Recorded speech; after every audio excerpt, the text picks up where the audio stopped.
Hello friends, स्वागत है आपका आपके अपने YouTube चैनल पर। लास्ट टॉपिक हमने पढ़ा था इलेक्ट्रोकेमिस्ट्री के अंदर इलेक्ट्रोड विभव क्या होता है और इलेक्ट्रोड विभव को हम कैसे ज्ञात करते हैं। ठीक है, इलेक्ट्रोड विभव से हम किसी सेल का ई सेल कैसे ज्ञात करते हैं ये हमने पढ़ा था। E cell equals to E nought cathode minus E nought anode. आज आगे पढ़ते हैं इलेक्ट्रोकेमिकल सीरीज क्या होती है, विद्युत रासायनिक श्रेणी किसे कहते हैं। One of the very good point for the competition exam, इसके ऊपर सवाल आपको एग्जाम में पूछा जा सकता है। तो देखें इलेक्ट्रोकेमिकल सीरीज है क्या, विद्युत रासायनिक श्रेणी किसे कहते हैं। तो हमने देखा था कि इलेक्ट्रोड विभव जो है ना, इलेक्ट्रोड विभव दो प्रकार का होता है। एक को हम कहते हैं मानक अपचयन इलेक्ट्रोड विभव, स्टैंडर्ड रिडक्शन इलेक्ट्रोड पोटेंशियल, और एक को हम बोलते हैं मानक ऑक्सीकरण इलेक्ट्रोड विभव, स्टैंडर्ड ऑक्सीडेशन इलेक्ट्रोड पोटेंशियल। लेकिन इन दोनों में से जब हम इलेक्ट्रोड विभव कौन सा काम में लेंगे, SRP. SRP means standard reduction electrode potential, यानी कि मानक अपचयन इलेक्ट्रोड विभव। तो जब हम इसमें मानक अपचयन इलेक्ट्रोड विभव को लेते हैं, अपचयन इलेक्ट्रोड विभव को लेते हैं और इसको इंक्रीजिंग ऑर्डर में अरेंज करते हैं, इनको हम बढ़ते हुए क्रम में जब जमाते हैं, किसके लिए, विभिन्न धातुओं या विभिन्न तत्वों के लिए, है ना। बहुत सारे तत्व हैं अपने पास या धातु हैं, उन धातुओं को क्या किया गया, इलेक्ट्रोड विभव ज्ञात किया गया। फिर उस इलेक्ट्रोड विभव का एक बढ़ता हुआ क्रम बनाया, इंक्रीजिंग ऑर्डर बनाया। उस बढ़ते हुए क्रम को हम कहते हैं इलेक्ट्रोकेमिकल सीरीज, विद्युत रासायनिक श्रेणी। क्लियर। तो क्या होती है इलेक्ट्रोकेमिकल सीरीज, विभिन्न धातुओं या तत्वों, है ना, एलिमेंट्स और मेटल्स का एसआरपी यानी मानक अपचयन इलेक्ट्रोड विभव का बढ़ता हुआ क्रम विद्युत रासायनिक श्रेणी कहलाता है। आइए देखते हैं ये क्रम क्या है, इस क्रम में ऊपर कौन है, नीचे कौन है, और इस सीरीज से रिलेटेड इंपॉर्टेंट पॉइंट। तो देखिए इस सीरीज में स्टार्टिंग होती है सीरीज की लिथियम से, ठीक है। फिर लिथियम के बाद आता है पोटेशियम, फिर बेरियम, फिर calcium, sodium, magnesium, aluminium, Mn, zinc, cadmium, Fe, Ni, Sn, Pb। उसके बाद आता है हाइड्रोजन, H। हाइड्रोजन के बाद आता है copper, mercury, silver, gold, platinum, और सबसे नीचे आता है फ्लोरीन, F2। ये पूरी एक सीरीज है जिसको आपको इसी क्रम में याद रखना है। सबसे ऊपर लिथियम और सबसे नीचे फ्लोरीन।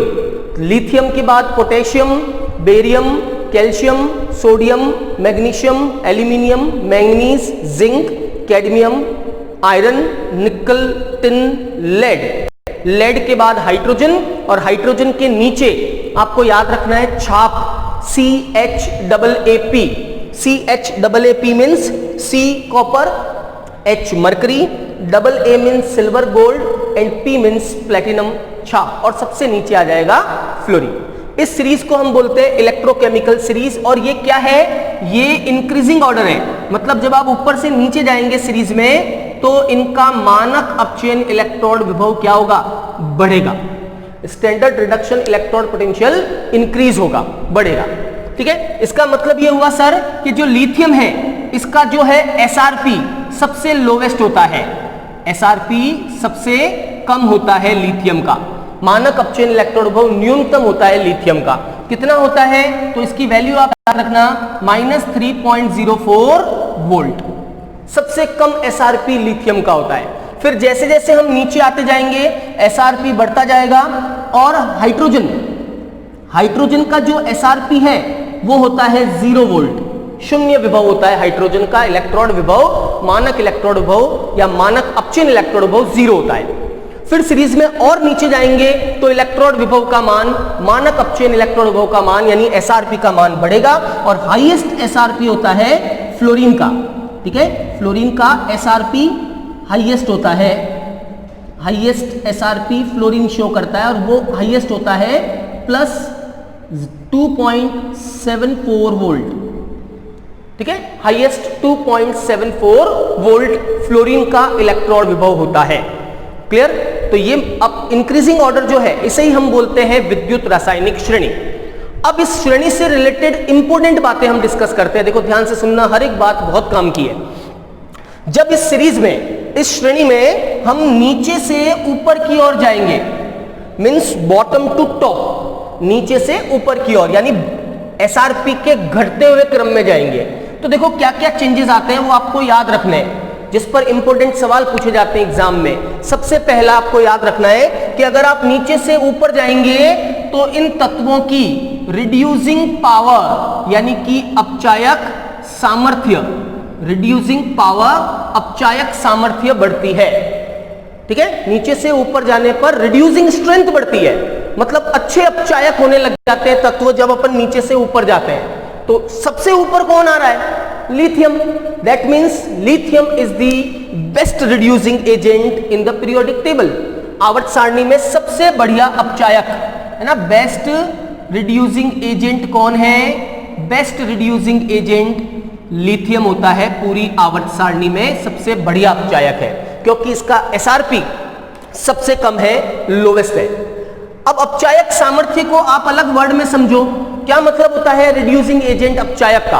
अपचायक का मतलब होता है इलेक्ट्रॉन त्यागने वाले, है ना। रिड्यूसिंग एजेंट का मतलब होता है रिलीजिंग इलेक्ट्रॉन, जो इलेक्ट्रॉन को त्यागते हैं। तो मैं ये भी कह सकता हूं कि नीचे से ऊपर जाने पर इलेक्ट्रॉन को रिलीज करने की पावर जो है ना, इलेक्ट्रॉन को रिलीज करने की पावर क्या होगी? इंक्रीज होगी। इलेक्ट्रॉन त्यागने की प्रवृत्ति बढ़ती है। क्लियर? पॉइंट नंबर थर्ड, जब हम इस सीरीज में नीचे से ऊपर जाएंगे तो हम कह रहे हैं कि अपचायक सामर्थ्य बढ़ती है। इसका मतलब ऑक्सीकारक सामर्थ्य के साथ क्या हुआ? तो हम कहेंगे सर ऑक्सीकारक सामर्थ्य फिर घटेगी, है ना। ऑक्सीकारक सामर्थ्य क्या होगी? कम होगी, क्योंकि अपचायक सामर्थ्य बढ़ती है तो ऑक्सीकारक सामर्थ्य नीचे से ऊपर घट रही है, तो जो नीचे है वो सबसे बढ़िया ऑक्सीकारक हो गया, है ना। That means fluorine is the best oxidising agent, best oxidising agent in periodic table. ये सबसे बढ़िया ऑक्सीकारक होता है आवर्त सारणी में फ्लोरीन। बात समझ में आई? अब ऑक्सीकारक का मतलब क्या होता है? इलेक्ट्रॉन ग्रहण करने वाले, है ना, इलेक्ट्रॉन लेने वाले। तो हम यूं भी कह सकते हैं सीरीज में नीचे से ऊपर जाने पर इलेक्ट्रॉन को ग्रहण करने की जो सामर्थ्य है या जो प्रवृत्ति है वो क्या होती है? बढ़ती है। सॉरी, इलेक्ट्रॉन को ग्रहण करने की सामर्थ्य क्या होती है? घटती है, क्योंकि ऑक्सीकारक सामर्थ्य कम हो रहा है, इसका मतलब इलेक्ट्रॉन लेने की पावर डिक्रीज हो जाएगी। बात समझ में आई? और देखें आगे, जब हम इस सीरीज में नीचे से ऊपर चलते हैं, यानी कि कम अपचयन विभव की ओर जाते हैं, बॉटम टू टॉप की बात कर रहा हूं मैं, ठीक है, तो क्रियाशीलता जो है तत्वों की, रिएक्टिविटी, क्रियाशीलता या रिएक्टिविटी जो है वो बढ़ती है। क्रियाशीलता बढ़ती है, इसका मतलब क्या हुआ? Lithium is best reactive element in the periodic table. बहुत ही ज्यादा जो है क्रियाशील तत्व कौन सा है? लिथियम है। बात समझ आई? तो सीरीज में नीचे से ऊपर जाने पर तत्वों की क्रियाशीलता बढ़ती है। आप देखो नीचे, ये देखो, ये सिल्वर, गोल्ड, प्लेटिनम, है ना। फ्लोरीन को छोड़ दीजिए, ये अधातु है, मैं धातुओं की बात कर रहा हूं। तो सिल्वर, गोल्ड, प्लेटिनम, इनकी क्रियाशीलता न के बराबर होती है। ये किसी के साथ कोई अभिक्रिया नहीं करते, क्योंकि इनका एसआरपी बहुत ज्यादा होता है। नीचे की ओर है ना, नीचे की ओर होने का मतलब एसआरपी बहुत ज्यादा होता है, इसलिए ये क्रियाशीलता कम शो करते हैं, है ना। नेक्स्ट पॉइंट देखना रिएक्टिविटी के बाद, पॉइंट नंबर 6, इंपॉर्टेंट पॉइंट है, ध्यान से सुनना।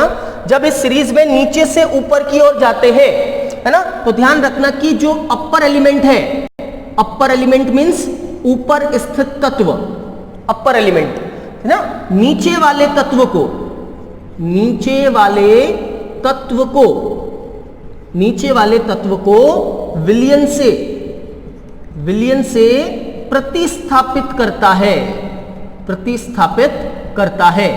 That means upper element can replace the lower element. जो ऊपर तत्व है वो नीचे वाले तत्व को विलयन में से, सॉल्यूशन में से रिप्लेस कर सकता है, लेकिन जो नीचे है वो ऊपर वाले एलिमेंट को रिप्लेस नहीं कर सकता है। ठीक है, ऊपर वाले की क्रियाशीलता ज्यादा है ना तत्वों की, तो वो नीचे वाले तत्व को रिप्लेस कर सकता है, लेकिन नीचे वाला एलिमेंट ऊपर वाले को रिप्लेस नहीं कर सकता है। मैं अभी आपको एग्जाम्पलीफाई करके इस पॉइंट को क्लियर करूंगा। लास्ट पॉइंट लिख देता हूं मैं, पॉइंट नंबर 7। जब आप इस सीरीज में नीचे से ऊपर की ओर जाएंगे, बॉटम टू टॉप, तो ध्यान रखना कि जो तत्व किससे ऊपर है, जो तत्व हाइड्रोजन से ऊपर है, ठीक है, हाइड्रोजन से ऊपर वाले तत्व, तो जो भी हाइड्रोजन से ऊपर है वो अम्ल में से हाइड्रोजन गैस रिप्लेस कर सकता है। ठीक है, ऊपर वाले तत्व अम्लों में से हाइड्रोजन गैस H2 गैस को रिप्लेस या विस्थापित करते हैं। ठीक है, रिप्लेस करते हैं। तो जो एलिमेंट ऊपर है, जो एलिमेंट इसमें ऊपर है वो हाइड्रोजन गैस को रिप्लेस कर सकता है, लेकिन जो एलिमेंट नीचे है वो हाइड्रोजन गैस को रिप्लेस नहीं कर सकता है। किसके नीचे? हाइड्रोजन के नीचे वाले तत्व हाइड्रोजन गैस रिप्लेस नहीं कर सकते। क्लियर? ये पॉइंट्स आप ध्यान रखना जो मैंने 7 पॉइंट यहां पर लिखे हैं। ठीक है, 1 2 3 4 5 6 एंड 7। इन 7 पॉइंट को आप इलेक्ट्रोकेमिकल सीरीज से रिलेटेड अब कोई भी क्वेश्चन आ जाए तो आप इन 7 पॉइंट को ध्यान में रखते हुए आराम से कर सकते हैं। एक पॉइंट मैं आपको और बताता हूं, पॉइंट नंबर 8। ठीक है, मैं 8वां पॉइंट आपको और बता रहा हूं। मान लीजिए आपका जो सेल है, ठीक है, मान लीजिए आपका जो सेल है उसके अंदर आपको एनोड कैथोड नहीं दे रखा है, आपको एनोड का विभव कैथोड का विभव नहीं दे रखा है, आपको केवल इलेक्ट्रोड विभव के मान दे रखे हैं। तो आप कैसे पहचानेंगे कि एनोड कौन सा है और कैथोड कौन सा है ना? कभी कभी ऐसा भी सवाल आता है कि E0 सेल ज्ञात करो और उसके लिए 2 जिनों के आपको विभव दे दिए, अब आपको ये नहीं पता इसमें से एनोड कौन है कैथोड कौन है। तो एकदम सिंपल ट्रिक है, तरीका है, ध्यान रखना, जिसका एसआरपी कम हो उसको आप इलेक्ट्रोकेमिकल सेल जो है उसमें हमेशा एनोड बना दीजिए। जिसका एसआरपी कम है मतलब ऊपर वाला जो एलिमेंट है, जिसका एसआरपी कम है वो हमेशा एनोड बनेगा, और जिसका एसआरपी ज्यादा है वो हमेशा इलेक्ट्रोकेमिकल सेल में कैथोड बनता है। बड़ा सिंपल तरीका है याद रखने का। ठीक है, जिसका एसआरपी कम उसको आप एनोड बना लीजिए, जिसका एसआरपी ज्यादा उसका आप कैथोड बना लीजिए। मैं आपको एग्जाम्पलीफाई करता हूं। डेनियल सेल हमने पढ़ा है, जिंक एनोड था, कॉपर कैथोड था ना, जिंक एनोड कॉपर कैथोड। आप देखिए जो ऊपर है, जिंक ऊपर है, ये रहा, तो जिंक ऊपर है और कॉपर नीचे है, तो जो एलिमेंट ऊपर है उसको आप क्या बनाएंगे? एनोड बनाएंगे, और जो नीचे है उसको आप क्या बनाएंगे? कैथोड बनाएंगे। अपने आप उसका E0 सेल आप बिना सेल रिप्रेजेंटेशन के, बिना सेल रिएक्शन के भी अपन उसका E0 सेल ज्ञात कर सकते हैं। आज समझ में आई इन पॉइंट्स के बारे में? क्या पढ़ा अपन ने? इलेक्ट्रोकेमिकल सीरीज क्या होती है और उससे रिलेटेड ये पॉइंट्स। अभी मैं आपको एग्जाम्पलीफाई करके एक सवाल भी सॉल्व करवाऊंगा कि किस तरह से इसमें क्वेश्चन पूछा जा सकता है हमको एग्जाम में। ठीक है, देखें, जैसे मैं आपको एक सवाल लिख के देता हूं, यहीं एक क्वेश्चन फॉर्मेट बना के देते हैं आपको और उस पर अपन ट्राई करेंगे इसको। जैसे आपको क्वेश्चन दे दिया, एक सवाल दे दिया कि मान लीजिए आपके पास 3 इलेक्ट्रोड है। ठीक है, पहला इलेक्ट्रोड है A और उसका विभव है A प्लस इज -0.31 वोल्ट। ठीक है, दूसरा इलेक्ट्रोड है B और यह है B/B प्लस, इसका इलेक्ट्रोड विभव आपको दे रखा है प्लस 0.42 वोल्ट।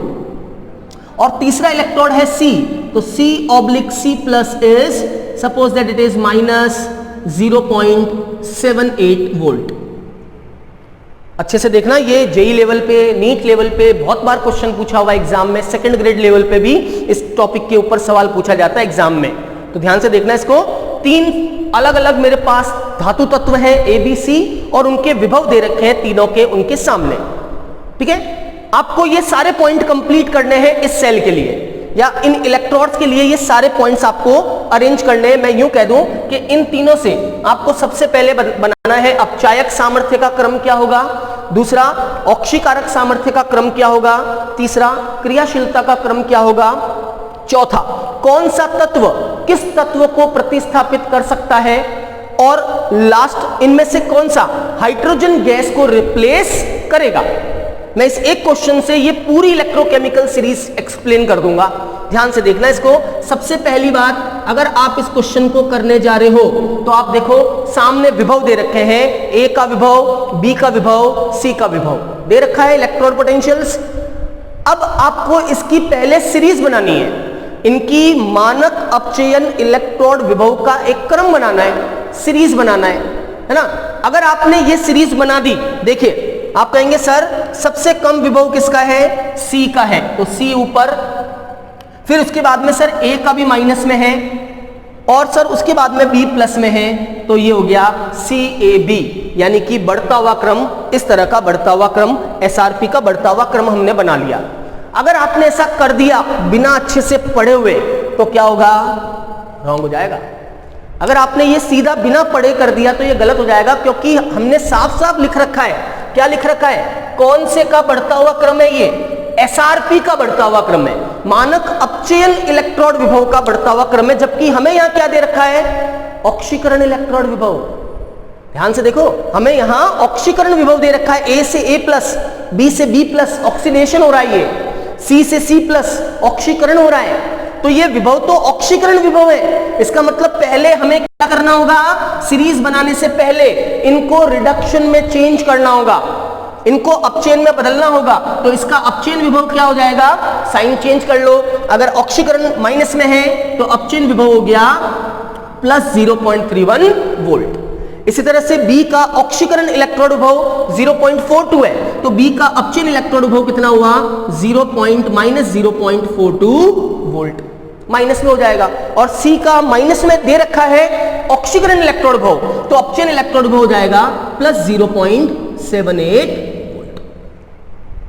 अब आपको इनका बढ़ता हुआ क्रम जमाना है। आज समझ में आई आपको, ये बहुत स्टूडेंट रॉन्ग गलती करते हैं, यहां पे ध्यान रखना, मानक अपचयन इलेक्ट्रोड विभव का बढ़ता हुआ क्रम अपने को लेना है, न कि मानक ऑक्सीकरण इलेक्ट्रोड विभव। तो अब आप इनको अरेंज कीजिए इंक्रीजिंग ऑर्डर में, है ना। सबसे पहले कौन आएगा इंक्रीजिंग ऑर्डर में सबसे ऊपर, तो सबसे ऊपर आएगा बी, क्योंकि इसका विभव सबसे कम है। बी के नीचे कौन आएगा, पी के नीचे आपको मिलेगा उसके बाद में ए, बी ए, और सबसे ज्यादा पोटेंशियल किसका है, सी का। तो ये आपकी इलेक्ट्रोकेमिकल सीरीज हो गई BAC। और समझ में आई, क्लियर करो, यहाँ पे बहुत इंपॉर्टेंट टॉपिक और बहुत इंपॉर्टेंट पॉइंट है। यहाँ अपचयन इलेक्ट्रोड विभव रखना है, ऑक्सीकरण इलेक्ट्रोड विभव नहीं रखना है। तो हमने इसको अपचयन में बदला, अब हम इसका बढ़ता हुआ क्रम जमाएंगे, तो सबसे पहले B, फिर A, फिर C। अब आप चारों क्रम, ये सब कुछ आप खुद उसमें अरेंज कर सकते हो। सबसे पहला, इनकी अपचायक सामर्थ्य का क्रम क्या होगा, तो अपचायक सामर्थ्य का क्रम क्या हुआ, B सबसे ज्यादा होगा, फिर A और फिर C, क्योंकि नीचे से ऊपर जाने पर अपचायक सामर्थ्य बढ़ती है।